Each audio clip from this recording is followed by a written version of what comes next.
காட்டுத் தீயினால் காட்டை விட்டு வெளியேறிய விலங்குகளில் ஒரு காட்டாடு புதிதாக ஒரு காட்டுக்குள் நுழைந்தது.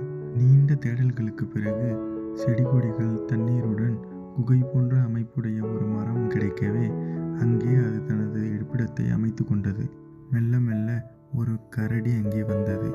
கரடியை கண்டதும் காட்டாடு பதட்டப்படாமல் உள்ளே பொந்தினை நோக்கி, அரசே, உங்களுக்கு குளிருக்கு கரடியின் தோல் வேண்டும் என்று கூறினீர்களே, கரடி வந்துள்ளது. அந்த கோடரியையும் கத்தியையும் கொடுங்கள், அதன் தோலை உரித்து தருகிறேன் என்று சொன்னது.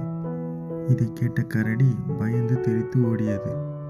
கரடி ஓடுவதை பார்த்த குரங்கு ஒன்று என்ன என்று கேட்க கரடி நடந்ததை விளக்கியது. பின்னர் குரங்கு அது சாதாரண ஆடுதான் என்று கூறி கரடியை மீண்டும் அழைத்து வந்தது. மீண்டும் கரடியையும் குரங்கையும் பார்த்த ஆடு பயப்படாமல் குரங்கினை நோக்கி, நல்லது நண்பா, நீ சொன்னபடியே கரடியை திரும்ப அழைத்து கொண்டு வந்து விட்டாயே என்று கூறியது. உடனே கரடி அது மேலே இருந்த குரங்கை தூக்கி எறிந்துவிட்டு அங்கிருந்து தலை தெறிக்க ஓடியது. துரோகியாக மாறிய குரங்கினை ஆடு முட்டி துரத்தியது.